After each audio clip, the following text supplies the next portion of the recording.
There's a sign-up sheet here. Remind me afterwards to remind everyone that there's a sign-up sheet for the class. Ask Alan for more details. Parshas Toldos is the parasha where we focus on Yitzchak Avinu. Yitzchak Avinu is the one that we try to understand from the three patriarchs. He is the one with the least coverage. When Abraham has several parshiot and Yaakov has several parshiot, Yitzchak is limited, and this would basically be his parasha. But even here, he doesn't become the active player. The active player is indeed his children. There are three pieces of information you need to be aware of or reminded of before you truly appreciate what's happening in this week's portion. And that is the passive history of Yitzchak. In other words, let's run through his life up until now as it is described in the text. So number one, he is born and he has an interaction with a brother, a half-brother, but it is a brother, and his mother requests that this brother is sent away. According to rabbinic tradition, the fact that when we read at the end of last week's portion that when Avraham is being buried, it is done by Yitzchak ve'Yishmael, meaning that Yishmael, despite the fact that he is older, is mentioned after Yitzchak, is because that Yishmael himself recognizes that Yitzchak has the right to call himself a child of Abraham, and thus a right to the land of Israel. And in the words of the rabbis, Yishmael asat tshuva. He did tshuva. So these are very optimistic words for us who are in a significant conflict with Yishmael, that we could look forward to a time that they actually accept our existence. Something positive to be mindful of. But what we could take from it is the fact that Yitzchak has a brother. Earlier in his career, this brother is... Good morning. How you doing? I'm fine. Good to see you. Very kind. Bribery works. Yeah. Sure does.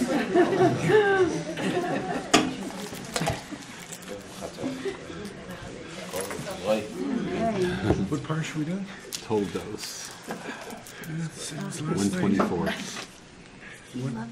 So remember, Yitzchak, there are three things I want to be mindful of before we begin this parsha, which we have less time today, but three things you have to be mindful of. Number one, he has a brother. The interaction is negative. He is sent away.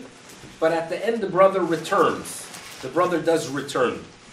And obviously, this is going to play a role. His memories or those interactions will have an impact on the way he's going to view his children.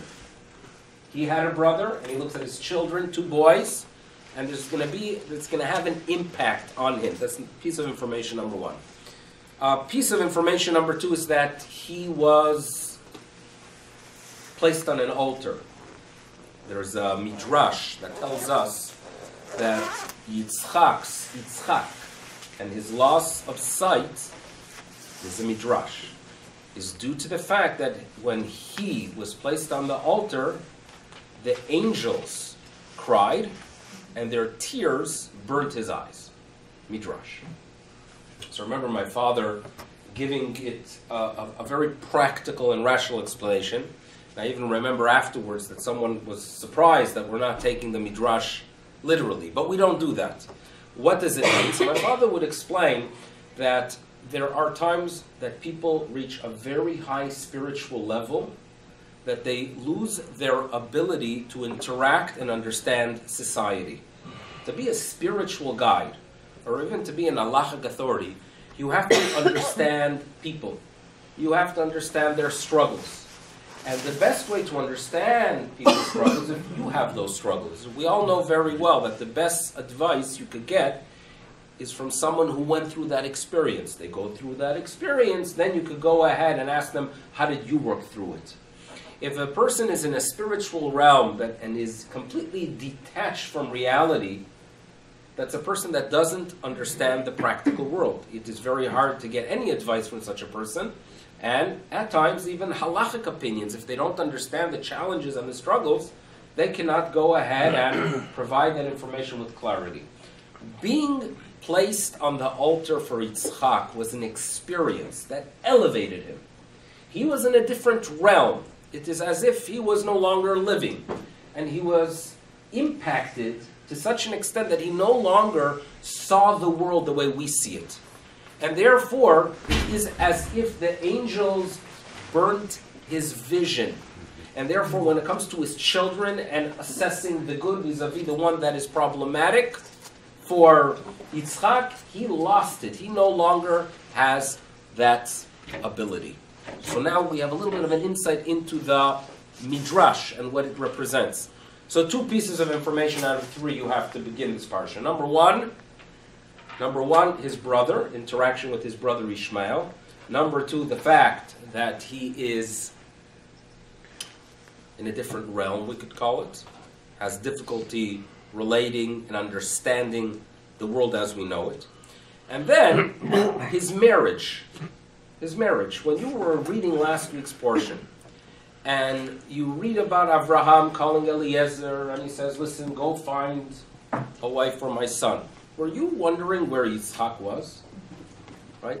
It's like the Hasidic story. I heard this from a Hasidic Jew of the on a Shabbat afternoon, the Hasidic Jew is walking with his 14-year-old son, and the Zonfeld family is walking, and they have like 12 girls, and the father says to his son, Chaimo, I have some good news for you, right? You are engaged. He says, really? He says, yeah, to who? Okay, if you want to know, it's to one of the Zonfeld girls. And he looks and he sees 12 girls. And he asks his father, which one? The father gives him a big slap. Like, why do you need to know so much? It's next to us, they feel, get back to your learning. So, if you read about what's happening with Yitzchak, he is not playing a significant role. He doesn't appear until the story comes to an end. When the young girl is brought back, and she sees Yitzchak, and she's in awe, and she covers herself with this scarf. She covered with a veil. We are basically are being informed that they're going to have a little bit of a different relationship than we have experienced with Avraham and Sarah. Avraham and Sarah grow together, work together, and she has no problem being critical of Avraham or telling him what to do. Right? It's a marriage. Like most marriages, that the husband and wife work together, progress together, grow together. She's not in awe of him. He is told, you do whatever your wife says. God's, among the many wise things that God said, is Shema B'kolah, listen to your wife, right? So now, that's Avraham and Sarah. Yitzchak and Rivka, forget it. To understand this week's portion, you have to understand that she is in awe of him. And when she wants things done, she sometimes has to work behind his back. And there are times that she conceals information from him. She doesn't share everything with her husband. Why? When you are in awe of someone, you're not going to go ahead and share every single struggle. This is a very different relationship. That's what you know about Yitzchak. A brother, a spiritual experience on the altar, and a relationship which is... I'm not saying it wasn't a good marriage, because he loved her, we are told, and I'm sure she loved him, but this is no Avram and Sarah. This is a Yitzchak and Rivka relationship.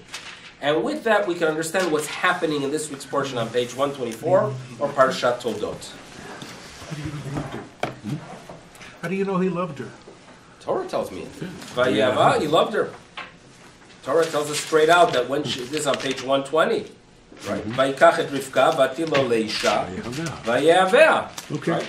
Now he didn't fall in love with her earlier, but rather they got, there's marriage. They have the same mission. He appreciates her qualities, and the love develops there. Okay, there's no question about that because the text tells us that that's what occurs. But the relationship is a very different relationship.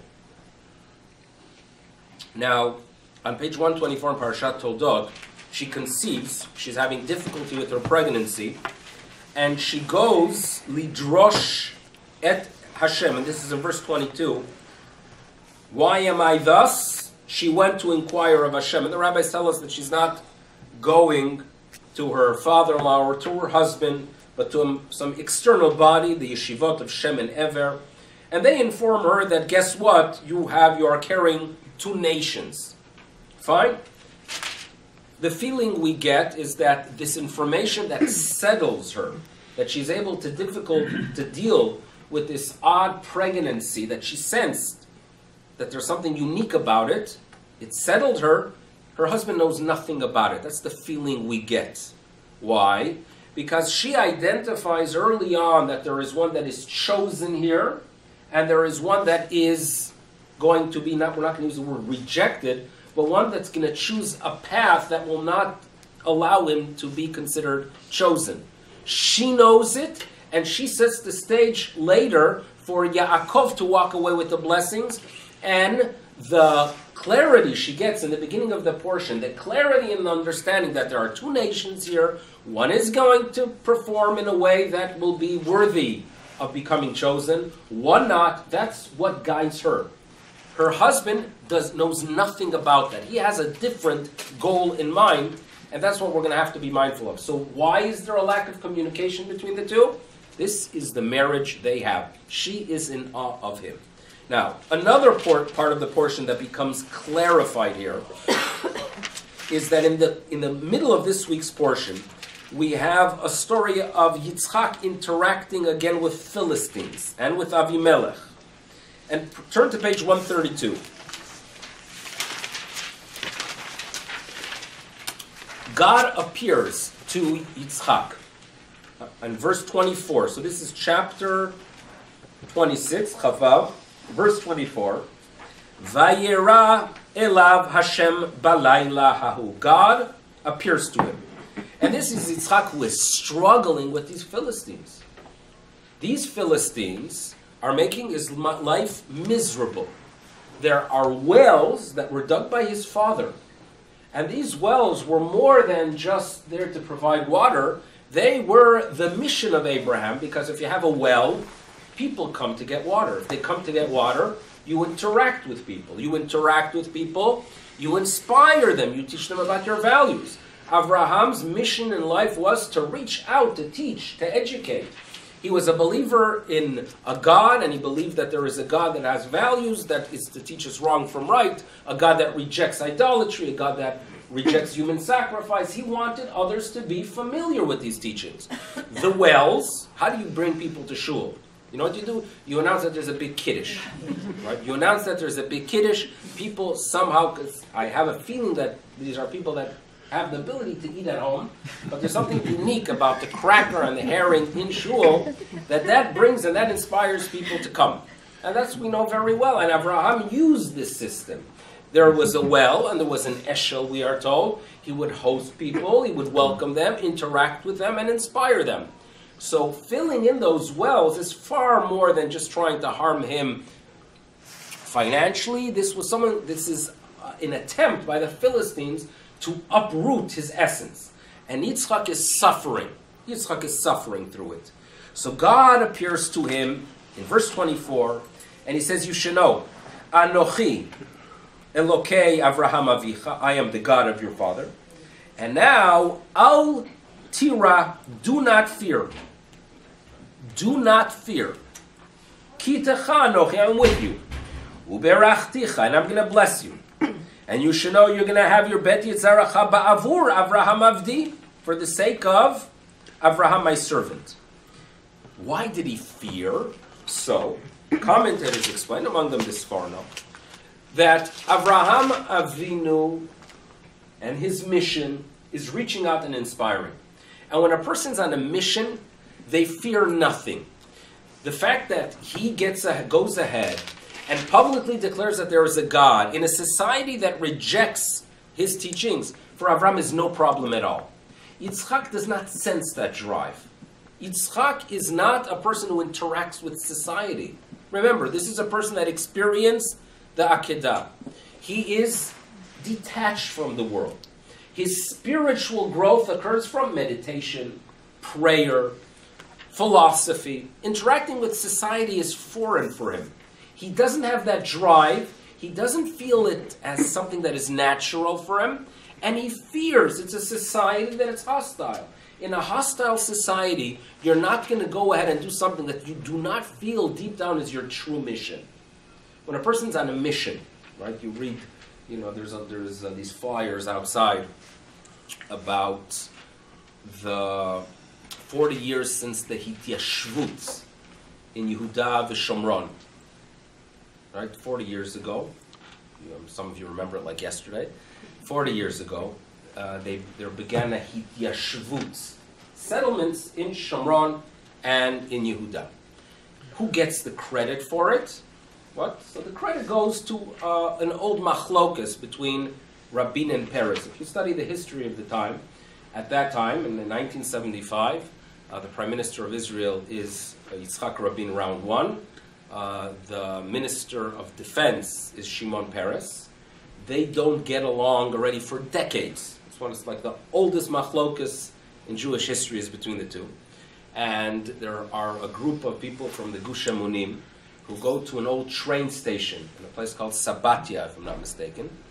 And they take hold of it and they declare that they're not moving. And the government brought, the army to try to uproot them. There was a concern that there's going to be a civil war. So they send Peres there to deal with it. And Peres knew that if he goes ahead and compromises with them and declares that he is giving them a right to settle in an area near Shechem, he's going to calm them down and at the same time agitate Rabin.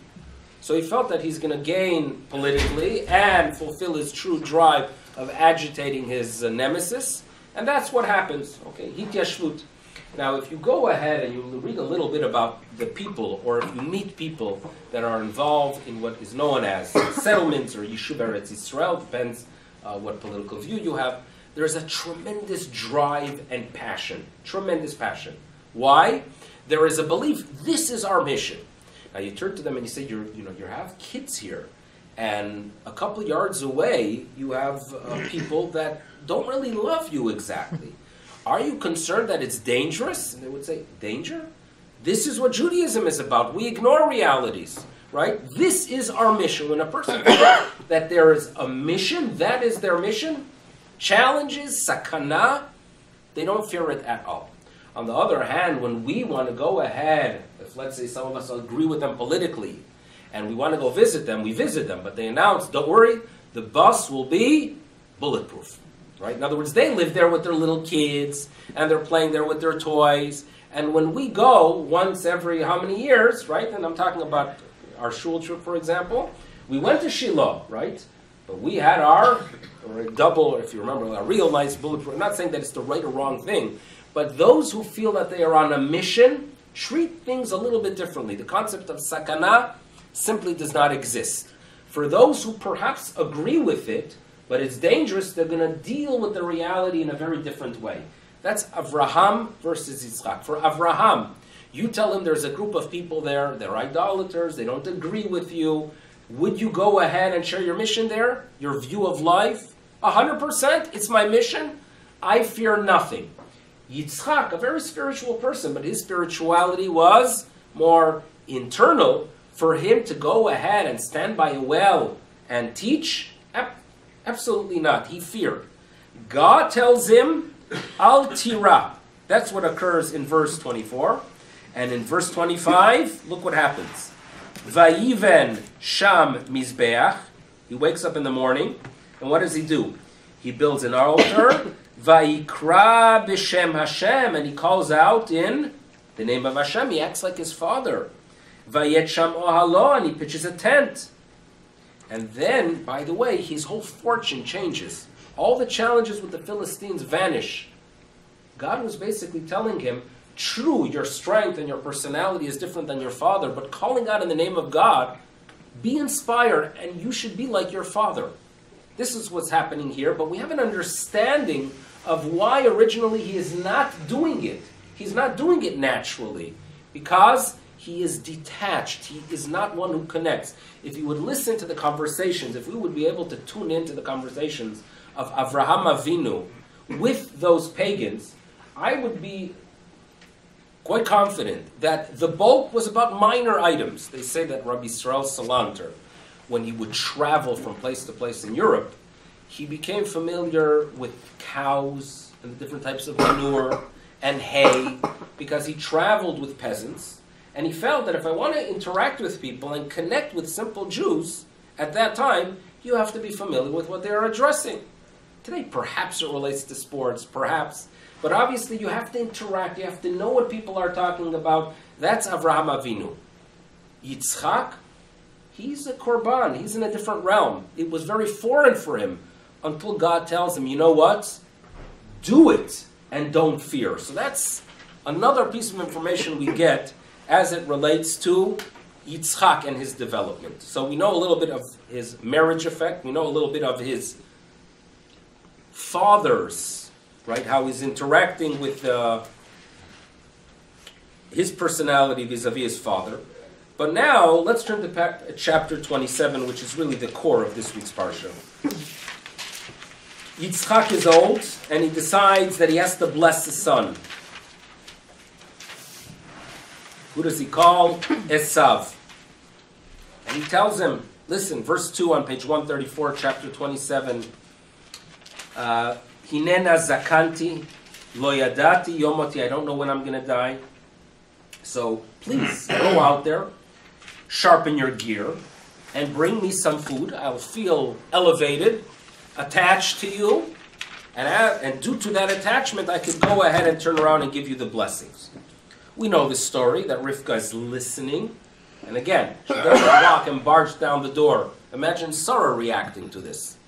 It would have been very, very different.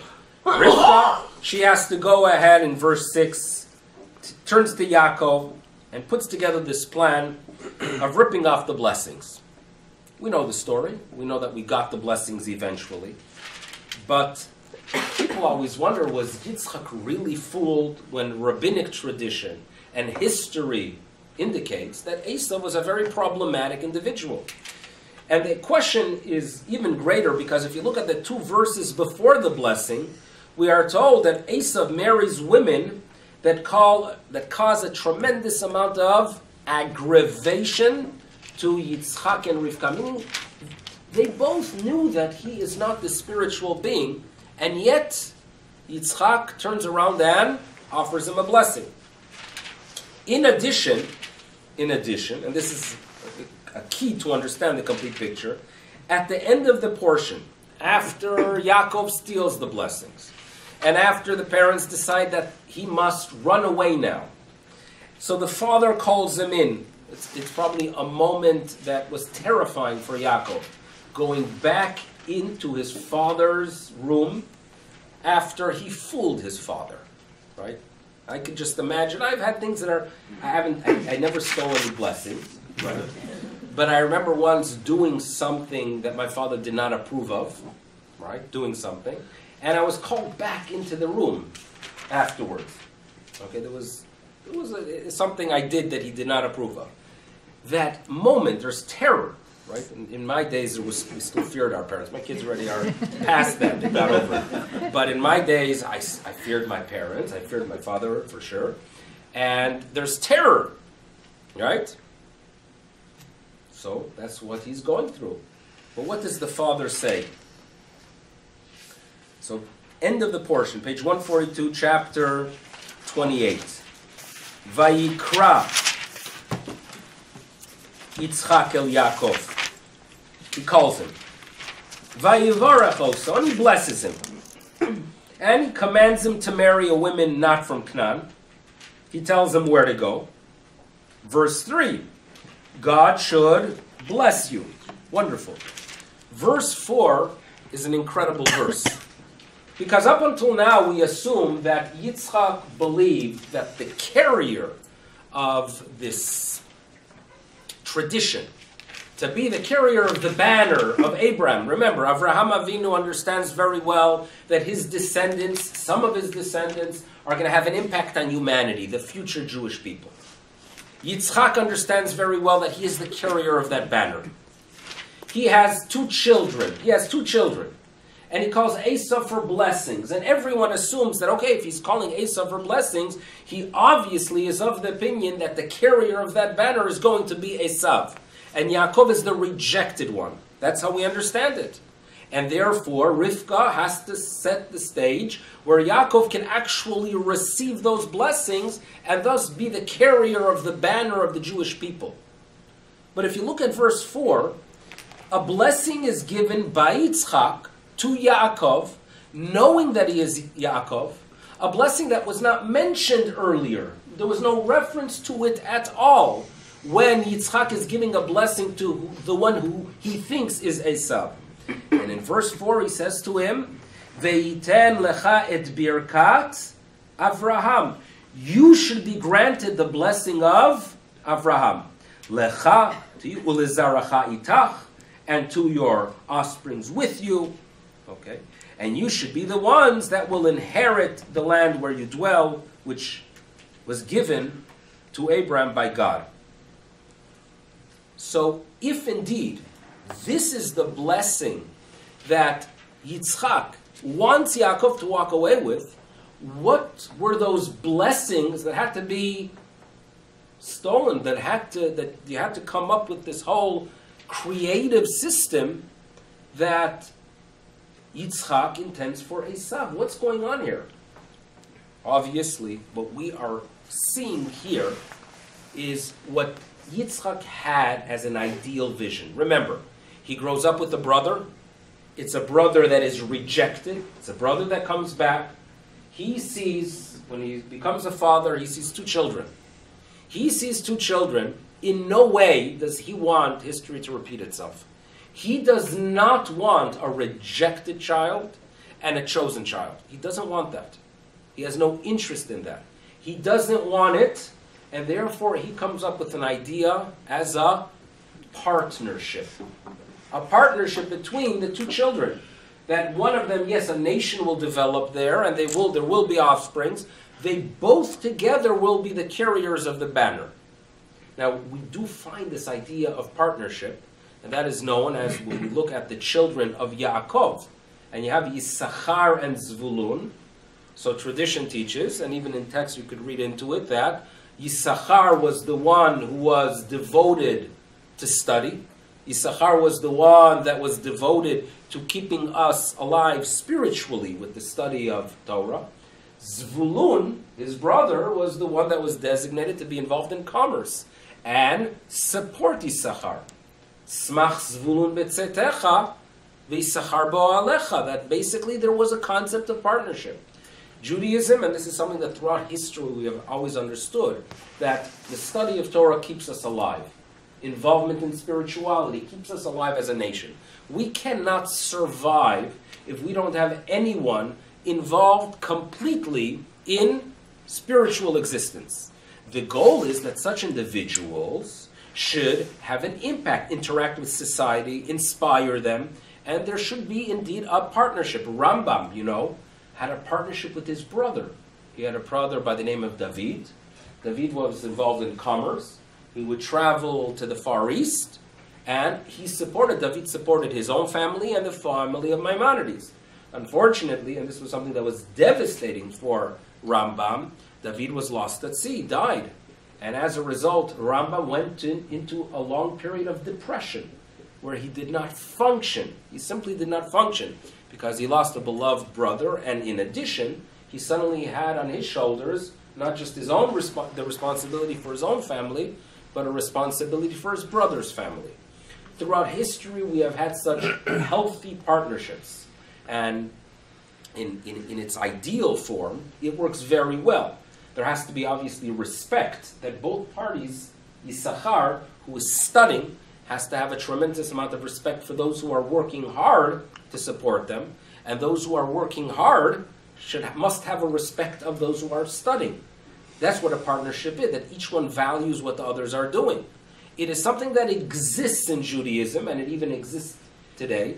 And this is what Yitzchak has in mind for these children. When we are talking about the blessings that were designated in Yitzchak's mind for Esav, ripped off with the creativity of Rivka Imenu, those were physical blessings. Blessings that were supposed to give Esav the ability to succeed in the physical realm. And then Yitzchak Avinu had in mind that to Yaakov, he's going to give spiritual blessings. You will be the carrier of the banner. There will be a partnership. I don't want, again, to have history repeating itself where there's a Ishmael and Yitzchak, a rejected child and a chosen one. And in Yitzchak's mind, I finally have here two children. They are brothers. They share the same mother and they share the same father. There is no reason that both of them should not play a significant role in developing this theme, the will of God, that there should be a nation that is teaching and preaching and inspiring humanity.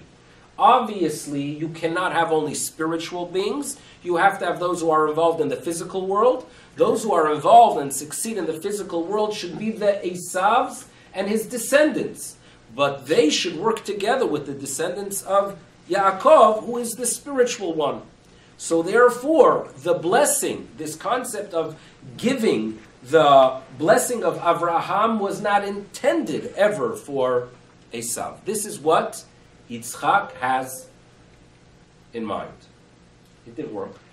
It didn't work because Rivka sensed that Esav is not what the father thinks. And here we go. Here we see again Yitzchak, right, with the Midrash telling us that he was blinded, laying there on the altar. So this Midrash makes its appearance as an introduction to the portion that tells us about these blessings. Meaning, if you look carefully, where are we introduced to this challenge of vision or difficulty in vision that Yitzchak has? Well, that is introduced, that is shared with us on page 133, 134, that Vayihi ki zaken Yitzchak, that when Yitzchak was becoming old, and his eyes dimmed. Vatichahena einav meraot. Meaning, this piece of information is given to us right before he chooses Esav to be the one to receive these spiritual blessings. Why is it shared with us here? Because remember, as the Midrash is telling us, he is blinded. He does not see the essence of Esav. He does not have the ability to identify that there is pure evil here. He is detached, right? A parent that is clueless of what the children are really interested and involved in. Rivka is in tune, by the way. Why? Rivka came from a home where she had problematic siblings, an environment that was pagan, an environment that was corrupt. She sensed very well who is pure and who is not. And she understood that this partnership, this ideal world, people that come with ideals, you ever read, there's a newspaper called Haaretz. You ever read it? Haaretz is it comes from an ethical view of things. Let's make peace, let's accept them, right? There was a political party in the left called Shelley. In the 70s, or prior to it, it vanished when Labor ate up all the small left parties. But their approach was, right, they were the ones that were saying that we have to talk to Arafat, we have to talk to them, and we will ask them, right, to please accept. In other words, just as we are asking the Israelis to accept the fact that there should be a Palestinian country in the West Bank, we're going to ask ask Arafat that they should accept the right for the Jews to live in Israel in the 48 borders. Now, it sounds so beautiful, right, that they're going to make peace, that they're going to ask a group of terrorists to please. It comes from a very ideal place. But when you have to deal with the realities, right, And that's always a challenge when people come with these amazing ideals that sound so good, right? And they sound elevating, and you can bring the youth in because it's about peace and world peace.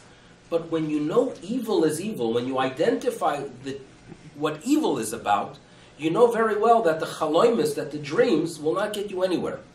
And this is a problem, and this seems to be the difference between Yitzchak and Rivka. Yitzchak is in a realm where he comes up with this ideal world, but Esav is far from it. And therefore Rivka, if it would be Sarah, remember, what would she do? Barge down the door, and she would turn to her husband and says, it's not going to work. Forget it. And God would turn to Yitzchak and say, Shma bekola, be a wise man, listen to your wife, because she got the realities. She has the mitziyut. It doesn't work with this marriage. So therefore, Rivka has to go ahead and come up with this brilliant plan, and the reality changes. One of the commentators notes that the reason the Jewish people were given physical blessings, because if you think about it, these verses, Ve'itelach Elokim mitala shamayim, these are wonderful blessings. Many have a tradition that every single Motzei Shabbat, they read these verses. They read these verses as a good sign, a good omen for the rest of the week, a week of many blessings. But some wonder, why is it that God worked it out that we get those blessings in such a, you could say, a corrupt manner or indirect manner, or a geganvent, as they say? Why did it have to be stolen? So they note that a Jewish person, when you succeed in the spiritual realm, that is your essence. Right? A person who is able to focus in his prayer, a person who is able to appreciate the words of Torah during the reading of the Torah, that is yours. That's your true essence. Success in the physical realm, that's very important because you cannot exist without it. But remember, it is something that you got in an indirect way. You didn't get it in a natural way because that's not your essence. Right? People need reminders what their essence are. What are you really about? There are some societies and some cultures, like in Detroit, right? If you go into the inner city there, you are your car. Meaning, if you scratch a car of some people there in Detroit, they will kill you because you are scratching their soul. Because their soul and the types of hubcaps that they have and how loud the bass on their stereo system can play, that is their identity, their car, right? And some of them live in shacks, but their car is going to be nice and shiny because that is their identity. We as Jews remember that our cars are not our essence, not our identity, and therefore when we read this portion and we see that yes, we have blessings of Baruch Hashem, we're in an era that we have excellent coffee, to the heating indoors, and there's an amazing amount of gifts that we do have, but they should never be our essence. We got it in a way that perhaps we should even walk away with the level of guilt, a little bit. Don't overdo guilt, a little bit, because our true essence is Birkat Avraham, is when we connect to our tradition, connect to the teachings of Avraham Avinu. That is our real identity. So hopefully we take the essence or the experience of Yitzchak and use it to have an understanding of what's happening in this week's portion. Thank you everyone for adjusting your time. Next week we're back to 11:15.